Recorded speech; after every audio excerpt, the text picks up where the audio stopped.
coisa. Olá, pessoal. Bem-vindo ao nosso segundo bloco da última gravação, que ficou longa. E nós dividimos em dois programas. Vocês viram antes a primeira parte do programa e agora a sequência daquela conversa deliciosa da semana passada. Então, eu, se fosse CEO hoje, eu estaria testando isso a rodo, porque, obviamente, é o melhor mercado para se testar isso agora, né? Esse mercado de transmissões remotas, videoconferências, webinars, etc., o consenso é que as evoluções que estavam previstas para acontecerem entre 5 e 7 anos vão acontecer nos próximos 12 meses. Pois é, porque vão ter novas features, com muita gente usando, você vai ter muito feedback. Então, é aquele negócio do ciclo do produto, né? Hoje em dia, o ciclo do produto é muito... O produto é desenhado, não existe mais produto final, né? De nada, nem os produtos físicos são finais, né? Tudo é fluido.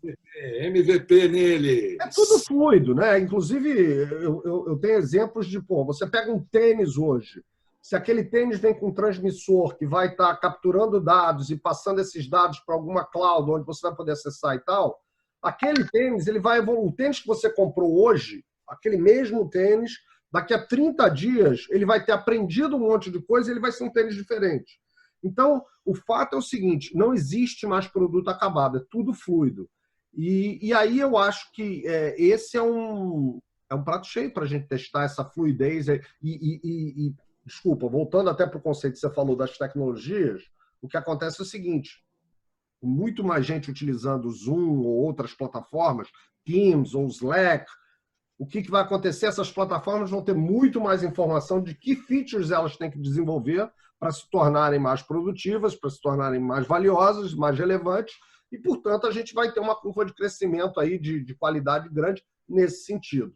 Eu fico muito curioso para entender como é que vão evoluir a parte de serviços, porque, e desculpa se eu estou me estendendo, Rogério, mas é que uma grande questão que está na minha cabeça é a seguinte, eu, por exemplo, estou com 6 pessoas aqui em casa, né? Meus filhos estão todos aqui, e nós, obviamente, estamos consumindo a casa, como a gente nunca consumiu antes. Então, máquina de lavar louça, a calefação, banhos quentes, enfim, tudo isso está acontecendo a pleno vapor. E aí a pergunta que eu faço é o seguinte, por exemplo, a nossa máquina de lavar louça, inclusive, pediu ajuda ontem, e graças a Deus nós temos aqui a mulher da casa, que é a Moniquinha, que desmontou todos os canos e conseguiu descobrir aonde... The Handywoman. Meu amigo, ela é espetacular. E descobriu onde estava o entupimento, clareou aquilo e voltou a funcionar. Mas e se a gente precisa chamar alguém agora? Essa pessoa vai entrar na minha casa, eu não conheço, como é que é? Enfim, nesse momento isso é difícil. E aí, no momento para frente, é um serviço que também me vem à cabeça. Quer dizer, será que nós vamos ter mais formas remotas de dar manutenção a essas máquinas, que vão ser máquinas mais inteligentes? E, portanto, menos necessidade de ter outras pessoas vindo servir a gente, enfim. Deixa eu provocar vocês. Peraí, que faltou eu falar, é só responder que eu falei. Deixa eu falar, Rogério. Ele já tinha falado, é bom registrar isso, viu? Eu não falei. Se eu fosse CEO, a primeira coisa que eu ia fazer é o seguinte, ter certeza que eu estou no olho, mesmo remotamente, com a minha equipe toda, que está todo mundo, de fato, olhando para a mesma coisa, engajado no mesmo processo, que eu estou ali do lado de todo mundo, porque essa conta, se eu não fizer isso, vai chegar na hora que as coisas voltarem ao normal. Eu tenho comentários sobre isso, eu vou deixar o Rogério aí provocar a gente, mas eu tenho comentários sobre isso. Comenta, porque ainda traz. Eu acho, Bruno, que eu fiquei muito impressionado com isso que o Cadu falou, porque, evidente que quando eu fiz a pergunta pensando que o consumo vai ficar diferente, a telemedicina, eu não vou mais para consultório de médico, vou fazer telemedicina, as escolas viraram todas elas para cursos online, então eu vou pedir desconto na escola e vou preferir manter o curso online que eu tenho hoje. Mas eu achei muito interessante como o Cadu colocou hoje, já no ano anterior, que essa previsão perfeita do futuro ela beira um pouco a cretinice, né, Cadu? Foi mais ou menos por aí que você comentou. Quer dizer, ninguém vai domar isso. A gente sabe que vai sair diferente, mas não sabe em que medida. essa história de que se você fosse o CEO, o que você faria? Que é você estar no olho do olho, ou seja, participando da compreensão, na medida em que ela esteja acontecendo, e na formação das pessoas em função daquilo que você percebe, ela me toca profundamente, viu? Eu não acredito em outra forma. Eu não acredito em outra forma. Nós somos seres sociais, estamos distanciados fisicamente, mas o que nos liga é que precisa ser sustentado, porque vai passar. Os próximos vai passar, vão vir outros em alguns outros momentos, mas essa é a chance de reshape as relações, de realmente reformatar o processo. Inclusive das lideranças. Eu acredito que a gente vai ter uma forma de liderança evoluindo diferente. Eu acredito, e by the way, Cadu, isso que você falou, eu não discordo de você. Eu acho que isso é um ponto muito importante. Porém, eu acho que existe aí nuances nisso aí. Porque quando você fala isso, a forma que eu escuto é olho no olho, vamos estar juntos, etc. Eu acho que é importante se manter o espírito de equipe, mas mais importante ainda é seguir empowering, e a palavra em português é ruim, né? Empoderando, eu não acho que é a palavra correta, mas é dando mais autonomia às pessoas da ponta a executarem, mesmo que os playbooks que sejam feitos nos headquarters, mas essas pessoas a executarem, a trabalharem. É importante. Você lembra o que eu falei, se não foi hoje, foi da outra vez, eu concordo com o que você está falando, mas isso está implícito no que eu penso. Lembra da história do chefe micromanager, do cara que vai enlouquecer e vai ficar ligando para o WhatsApp ou pelo Slack, sei lá por onde? Esse é o comportamento que não pode. E na minha fala, eu imaginei, desculpe se eu não fui claro, isso está implícito, Bruno. É óbvio, eu preciso dar poder. Pois é. Eu tô só, talvez, evidenciando isso, porque no passado não tão longínquo, no passado actually recente, a gente teve exemplos de empresas de tecnologia. Aliás, eu vou dar o nome aqui, o Yahoo. Na época, eu já não estava mais lá, na época da Marissa Mayer. A primeira coisa que ela fez foi o quê? Foi acabar com as regalias do trabalho remoto. E por que isso? Porque eles estavam notando que, pelo consumo de network tal, as pessoas não estavam online às mínimas horas que elas deviam estar. E aqui eu não vou entrar no mérito se ela estava certa ou errada de fazer isso, porque ela deve ter visto números e tomou a atitude lá que ela considerou mais correta na época. Mas o ponto é o seguinte, essa confiança ela tem que se dar de uma forma evolutiva, não é da noite para o dia. E eu acho que a gente tem que ter são ferramentas de gestão onde a gente vai gerir por outcome, por resultado, por performance, não por as horas que o cara ficou na frente do computador, porque nós todos sabemos. Sem dúvida, isso vale tanto para o presencial como para o remoto. Mas eu acho que no remoto é mais importante, porque no presencial... caras de continuar a empresa. É o que eu falo em palestra, isso há mais de 15 anos. Só um minutinho. A mentalidade do quarter, a mentalidade do resultado, de me comparar mas não é isso.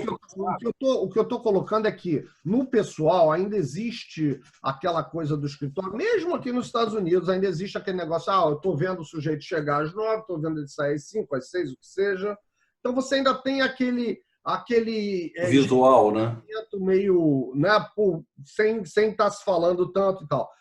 E no virtual, efetivamente, é a ética de trabalho de cada um, mas eu acho que são as ferramentas gerenciais a serem desenvolvidas e serem testadas que vão ajudar a gente a construir esse grau de confiança, ajudar a treinar as equipes para cada vez mais entenderem os seus papéis. E quanto mais você entender o seu papel, e aí eu acho que o líder é importante, mais você vai estar sendo capaz e estimulado a realizá-lo de forma efetiva. Então, o que eu acho, Bruno, e o que eu peguei da... Lembrando que cabe ao líder conduzir de fato, né? Top-down, em vários casos, a gente sabe disso. Então, grandes mudanças dependem dessa decisão. E eu não vejo, honestamente, muitos líderes com esse nível de consciência. Isso precisa mudar. Eu vou mudar de assunto, mas o que eu peguei da conversa do Cadu é que o olho no olho e a proximidade do líder, evidentemente, ela é uma expressão, porque quem tem 40 mil colaboradores, por exemplo, não tem olho no olho com todo mundo, mas é o conhecimento do calor do que está acontecendo na ponta, que é a capacidade dele tomar decisões baseado com aquela realidade, não com uma idealização que ele faz de uma realidade, que é o que acontece quando ele fica isolado num pedacinho de um edifício.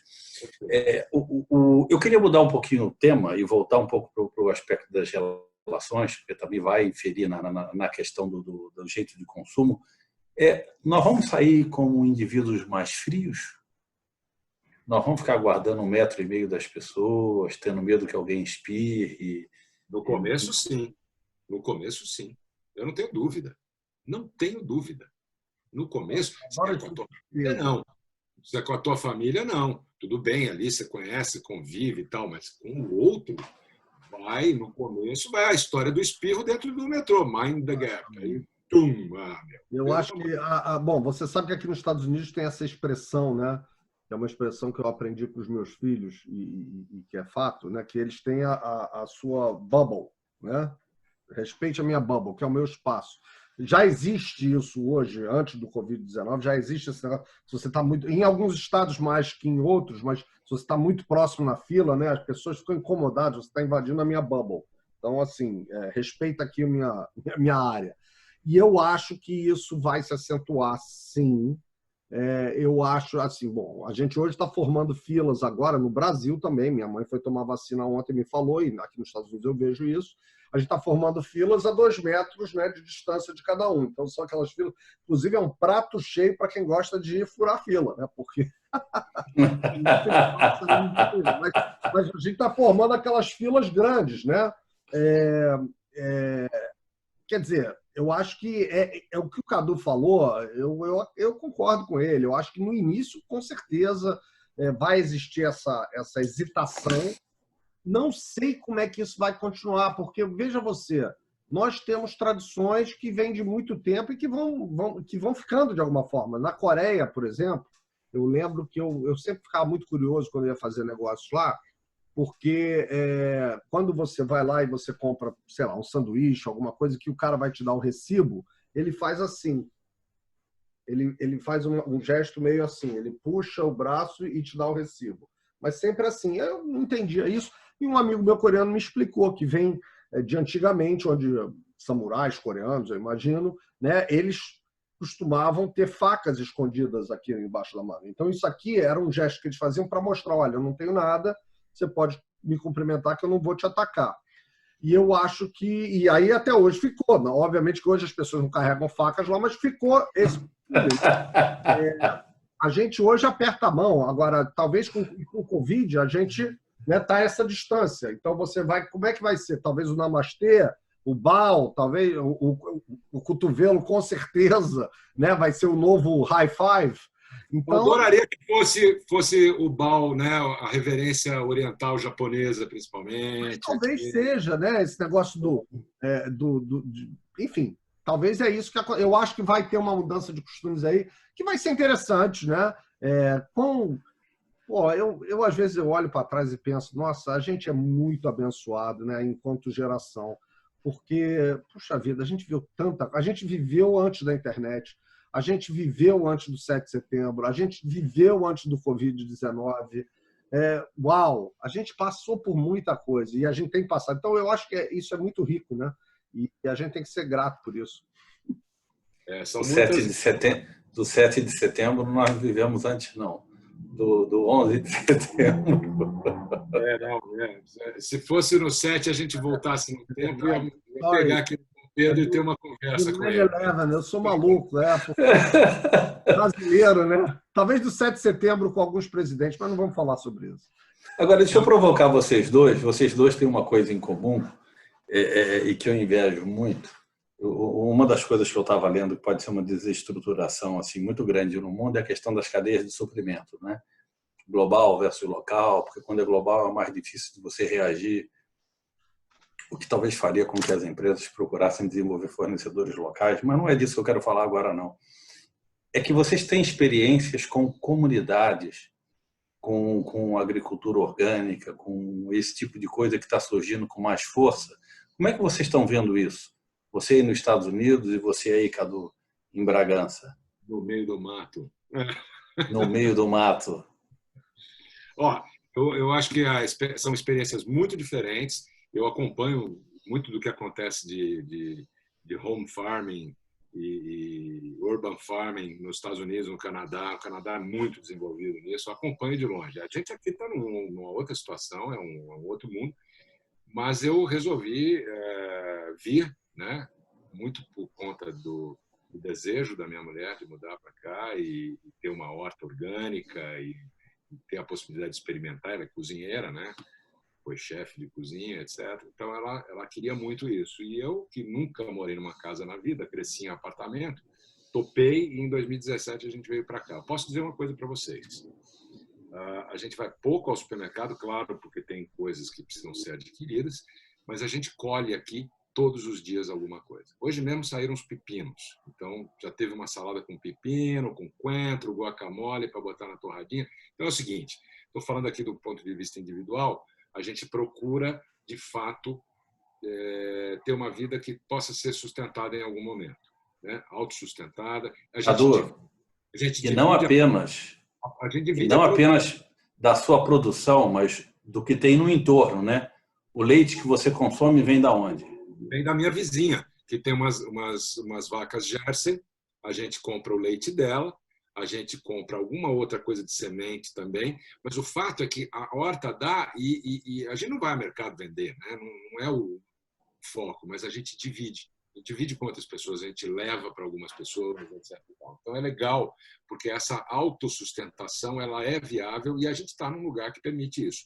Agora, o que eu vejo como fenômeno, e aí eu vou deixar para o Bruno falar, porque é forte, vejo em Nova York, vejo, não sei como é em Seattle, mas em Nova York eu tenho algumas, 2 ou 3 histórias, no Canadá também, e mesmo em São Paulo, já começando, essa questão do urban farming, que também leva a essa possível mudança nesse comportamento nosso, não só de consumo, como de relacionamento com a comida. Aqui em Seattle, essa tendência do produtor para a mesa é uma coisa que, de novo, vários restaurantes vinham e vêm fazendo isso, marketeando isso e vendendo isso como uma coisa mais saudável, enfim, essa proximidade, né, de você ter o produtor realmente trazendo coisas frescas todo dia. Tem um restaurante, inclusive, aqui, que antes de servir o jantar, eles servem aqueles jantares sentados, que todo mundo tem que estar lá na mesma hora. O dono, né, que é o chefe, ele sempre faz uma oração, mas é um agradecimento a esses produtores locais. E eu acho que, de novo, né, com o que a gente está vivendo, talvez a gente tenha uma preocupação até maior de saber a origem dos alimentos que estão entrando aqui, como é que eles foram manuseados. E quanto mais perto, menos manuseio, mais fresco eles são, mais você sabe quem foi, então passa a estar naquele teu círculo. Eu acho que a gente vai ter círculos mais fechados. E eu sei que a gente está com o horário aí bem estendido aqui dessa gravação, então não quero me delongar muito, mas eu quero dar um exemplo aí do Brasil, de um pessoal do site chamado Pão da Casa. O Pão da Casa é um website e você tem lá o René, que é o professor que ensina você a fazer panificação, pão em casa, mas massas também, ele tem umas outras receitas muito legais. Agora, o Pão da Casa, na verdade, é um mega de um projeto interessante que rola na cidade de Palmeira, no Paraná. Né? E a ideia é justamente mostrar como você pode viver de uma maneira sustentável. E o legal de todos os vídeos dele é que ele traz a família, então tem os filhinhos dele, a esposa, e ele mostra, tem as galinhas lá que eles criam, a horta, etc., e mesmo sem estar vendendo isso, ele mostra, né, aquele contexto de como é possível, como é legal isso aí, como isso te dá a possibilidade de você ter um contato maior com a terra, de entender o que está vindo, o que não está vindo, comer mais saudavelmente, né, e ter um momento mais close aí, ou mais próximo com a família. Quando eu pego essas observações que o Cadu fez, essa provocação que você fez, Rogério, eu fico pensando que a primeira pergunta que você fez lá no início do vídeo, em termos de como é que, né, essa coisa vai estar influenciando assim, os comportamentos e as relações humanas, eu acho que talvez esse seja um outcome interessante e que, de certa forma, foi bem falado naquele poema aí que a gente leu no início do vídeo. Uhum. É isso aí. Muito bem. Eu não sei quanto tempo a gente gastou, mas eu queria lançar aqui uma ideia para a gente fazer, porque eu acho que é legal para quem assiste a gente também. Cada um trazer o que está lendo atualmente. Então, eu vou mostrar para vocês o que eu estou lendo atualmente. Dá para ver aí? Não. Não. Só aparece luz. Definitivamente não. Mas você pode falar para a gente e a gente pode deixar a descrição embaixo. Esse aqui, eu vou nesse aqui. Meditação. O que dizem os cientistas e os sábios, doutora Susan Andrews. A Susan Andrews é uma antropóloga formada, PhD em Harvard, que viveu muitos anos na Índia e ela há muitos anos está no Brasil, radicada no Brasil. Ela tem um lugar chamado Instituto Visão Futuro.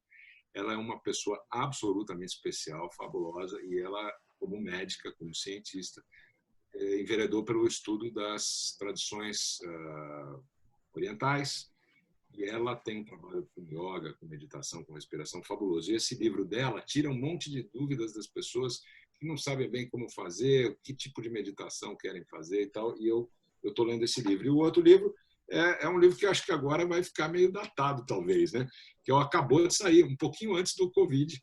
Saiu o livro do Steven Kotler, nosso amigo do Flow, com o Peter Diamandis, que é o cara da Singularity University, que chama The Future is Faster Than You Think, né? O futuro é mais rápido do que você pensa. Eles falam de uma série de coisas que vão acontecer, mas só que isso tudo vai mudar agora. Então, eu não sei como é que vai ser esse livro. Mesmo assim, eu vou ler até o fim.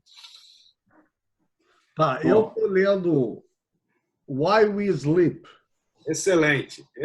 Livro, o Rogério precisa ler esse livro, hein? Matthew Walker fala aqui um pouco. Eu preciso dormir, que é outra coisa. Mas ele, na verdade, não te ensina a dormir, mas ele conta um pouco da história. Obviamente, sempre tem técnicas de relaxamento e tal, mas ele fala um pouco do que acontece durante o sono e como nós podemos ser produtivos com mais sono e como a gente pode ter um bom sono, né? Mas por que a nossa mente precisa disso? Como é que é a recarga e tal? Enfim, estou lendo aí, eu acho que isso é um livro interessante. Excelente livro e tem em português também, para quem tiver interesse. Também tem em português. Esse livro. Muito bem. E eu não tenho meu livro aqui comigo, porque eu estou lendo ele no Kindle, mas eu estou lendo de novo a história da Segunda Guerra Mundial, escrita pelo Churchill, que são 3 fascículos excepcionais. Ele ganhou o Prêmio Nobel de Literatura com esses livros, porque eu acho fascinante a força de vontade mental das pessoas que viveram aquele período, né? Como é que os londrinos aguentavam aqueles bombardeios e não tinha esse fricote de mimimi. Os alemães iam bombardear e eles tinham que aguentar mesmo e solidarizar um com os outros. E isso é formidável pensar que uma sociedade produzir esse tipo de coisa, que eu espero que a nossa produza também na nossa guerra. Eu acho inspirador, porque o nosso momento é desse mesmo, né? De resiliência, de grit, né? De garra, de segurar a onda e de cooperação. E aqui, pessoal, terminando o programa dessa vez, agradecendo a presença de vocês, eu queria dizer que nós vamos estar, evidentemente, rodando. Ora você eu, ora vai ser o Bruno, ora você eu de novo, ora vai ser o Bruno. Eu aceito a condição de convidado para falar, entendeu? Deixa eu falar e está tudo certo. Mas eu acho que o Rogério devia ficar de eterno. Ele pesquisa, traz o tema e a gente discute, entendeu? Pessoal, um beijo para vocês. Muito obrigado, viu? Um abraço, Pedro. Tchau.